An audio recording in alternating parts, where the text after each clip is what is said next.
Hi friends, मैं नीरज कुमार यादव और आप लोगों के लिए लेकर आया हूँ कक्षा 12 का ये आबीयू चैप्टर। देख सकते हैं आप ये कि आबीयू चैप्टर में ये जो क्वेश्चन है ये बेसिक है। जो इस साल कक्षा 12 में गए हैं वो इस वीडियो से देख सकते हैं और एक एक क्वेश्चन मैं हर वीडियो में कराऊंगा। ज़्यादा से ज़्यादा क्वेश्चन नहीं, कम मिनट कराएगा और आराम से उसमें कम क्वेश्चन ही कराया जाएगा। तो चलिए देर नहीं करते हैं, वीडियो को शुरू करते हैं। 5 या 6 मिनट का ऐसे ही वीडियो करके और मैं आप लोगों के लिए कम में सभी क्वेश्चन कराने का प्रयास करूंगा। देखिए आबीयू आज चैप्टर शुरू कर रहा हूँ। आबीयू में जो पहला क्वेश्चन है यहाँ से समझिए। आबीयू ए बराबर ये दिया गया है के लिए ज्ञात करना है हम लोगों को। आबीयू की कोटि, अवयवों की संख्या और अवयव इतना इतना ये क्या है, इन सभी को निकालना है। तो चलिए इन सभी को निकालने के लिए हम करेंगे क्या कि जो यहाँ पर दिया गया है सबसे पहले ये एक आबीयू है। आबीयू का पूछ रहा है कोटि। कोटि का मतलब होता है कि देखिए आबीयू में होता है एक स्तंभ और एक पंक्ति। तो पंक्ति और स्तंभ, ठीक। तो इसको जो कहा जाता है इस तरह से जो रहता है क्षैतिज, तो इस क्षैतिज को कहा जाता है क्या, पंक्ति। क्या कहेंगे, पंक्ति। इसको कहते हैं पंक्ति यानी रो। इसको क्या कहते हैं, रो कहते हैं। तो इसको जब हम लोग रो कहेंगे, जैसे जो इस तरह से लाइन रहती है इसको कहेंगे रो, और जो ऐसी रहेगी उसको कहेंगे कॉलम यानी स्तंभ। तो ये हो गया रो और ये क्या हो गया, कॉलम। तो देखिए इसमें रो गिनिए कितना है, यानी पंक्ति कितनी है, 1 2 3। अब पहले पंक्ति को ही लिखा जाता है। पहले किसको लिखा जाता है, पंक्ति को। तो पंक्ति लिखेंगे 3 3 हुआ ना, 1 2 और 3। यहाँ से देखेंगे 1 2 3, तो 3 पंक्ति हो गया। और फिर इंटू लगाएंगे, गुणा का निशान। और उसके बाद देखेंगे स्तंभ कितना है। गुणा का निशान लगाने के बाद स्तंभ गिनेंगे 1 2 3 4। इसको स्तंभ यानी कॉलम कहा जाता है। तो कितना है, 4 है। और जैसे ही यहाँ 4 लिखे, यही हो गया आबीयू की आबीयू की कोटि। तो कोटि इसी को कहा जाता है। तो आप लोगों को समझ में आया होगा। तो देखिए यहाँ पर भी मैं एक बार दिखा दे रहा हूँ आप लोगों को। करना क्या है, करना यहाँ पर कुछ नहीं है, बस देखना ये है कि इसमें कितने स्तंभ हैं और कितने कॉलम हैं, ठीक। कॉलम और स्तंभ तो एक ही हो गया, सॉरी।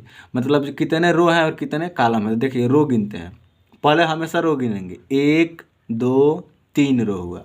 कॉलम कितने हैं, 1 2 3 4। तो जो रो है उसको पहले लिखते हैं। तो रो कितना होगा, 1 2 3। 3 रो हुआ ना, तो लिखेंगे 3 इंटू कॉलम कितने हैं, 1 2 3 4। 4 कॉलम है तो लिखेंगे 4। यही आबीयू की क्या हो गया, कोटि हो गया। आई होप ये समझ में आया होगा। अब अवयवों की संख्या, तो आप लोग सिंपल मैथ में जानते हैं कि अवयव की संख्या निकालने के लिए हम लोग सीधा क्या कर सकते हैं। तो हम लोग सीधा ये देख सकते हैं यहाँ पर कि अवयव की संख्या निकालना हो या फिर कुछ भी निकालना हो, तो यहाँ पर जो गुणा किया गया उसी में हम गुणा कर देंगे, यानी 3 चौके 12, उतना ही अवयव होंगे। तो जो कोटि आएगा उसमें जो गुणा करके प्राप्त होगा वही क्या होगा, अवयव हो जाएगा। तो ये भी आप लोग को समझ में आ गया होगा। तो अवयव कितना हो गया, 12। अब देखिए, अब ये जो मोस्ट इम्पोर्टेंट है इसको समझना है। इसको समझने के लिए क्या करेंगे, जैसे इसमें का मान निकालना है A13। A13 बराबर क्या होगा, तो जो पहले लिखा जाता है इसको कहा जाता है रो। इसको क्या कहा जाता है, रो। और रो को कहा जाता है, रो जो है इसको कहा जाता है पंक्ति, हिंदी में कहते हैं पंक्ति। और इसको कहा जाता है कॉलम, ठीक, जिसको कहेंगे हिंदी में स्तंभ। क्या कहेंगे, स्तंभ यानी कि कॉलम, ठीक। इसको कहा जाता है कॉलम और इसको पंक्ति। तो यही दोनों देखना है। तो क्या कह रहा है कि पहली पंक्ति कौन है, पंक्ति इसी तरह से ना होता है। यहाँ पर भी लिख दे रहा हूँ, देखिए ये समझने के लिए। इस तरह से जो लाइन होगी उसको कहेंगे पंक्ति, और इस तरह से जो लाइन होगी इसको कहेंगे स्तंभ। अब आप लोग समझ लीजिएगा, क्लियर। अब देखते हैं, तो इसको पंक्ति, इसको रो। तो कह रहा है कि A13 मतलब ये कि पहला रो, यानी कि पहला रो माने पहली पंक्ति। तो पहली पंक्ति यही ना हुई। उसके बाद कह रहा है कि तीसरा स्तंभ।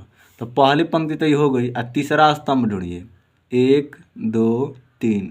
तो तीसरा स्तंभ ये हुआ और पहली पंक्ति ये हुई। दोनों में कॉमन क्या मिल रहा है, जो दोनों में कॉमन मिलेगा उसी को लिखना है। देखिए तीसरा स्तंभ, तो 1 स्तंभ 2 स्तंभ 3 स्तंभ। 3 स्तंभ ये है, तो 3 स्तंभ में 3 अंक है। और उसके बाद पहला रो, तो ये है पहला रो। तो इसमें दोनों में देखो कॉमन यही ना आ रहा है। जैसे इस तरह से हम खींचेंगे और जब फिर इस तरह से खींचेंगे तो दोनों में कॉमन क्या रहा है, 19। यानी कि A13 का मान कितना हो जाएगा, 19 हो जाएगा। A13 का मान कितना हो जाएगा, 19। आई होप ये समझ में आया होगा। अब चलते हैं, दूसरा नंबर पूछ रहा है कि A21 कितना होगा, A21, ये A21 है तो लिखेंगे A21, यानी A2 का मतलब क्या होता है, दूसरा रो। तो दूसरा रो कौन है, ये पहला रो और ये दूसरा रो। तो दूसरा रो और फिर पहला स्तंभ, तो दूसरा रो हो गया ये और पहला स्तंभ, इसमें क्या मिल रहा है 35 यानी 35, तो इसका मान हो जाएगा 35। क्लियर। अब चलते हैं आगे।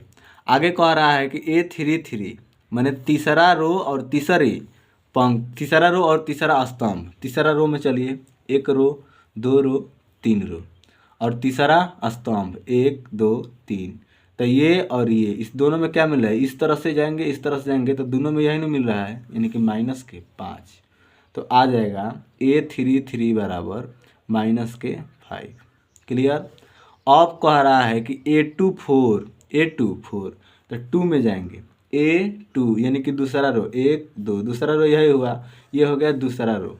अब इसमें कह रहा है फिर कि 4 यानी कि चौथा पंक्ति स्तंभ 1 2 3 4, तो चौथा में यही ना है, यानी क्या मिल रहा है 12। इस तरह से खींचेंगे तो इस दोनों में क्या मिल रहा है 12, तो इसका मान हो जाएगा A24 = 12। क्लियर। अब चलते हैं लास्ट क्वेश्चन A23 में। A23 जो कह रहा है कि मैंने रो दूसरा 1 2 यही 2 है, और तीसरा 1 2 3 कितना आ रहा है 5/2। आई होप ये वीडियो आप लोगों को समझ में आया होगा। तो वीडियो जैसा भी लगा हो कमेंट में आप लोग ज़रूर बताइए। और ये था इस प्रश्नावली के सारे क्वेश्चन पहला का। दूसरा क्वेश्चन मैं कराऊंगा, पहले इस वीडियो को सपोर्ट कीजिएगा। वीडियो को अंत तक देखने के लिए आप सभी को थैंक यू। जय हिंद।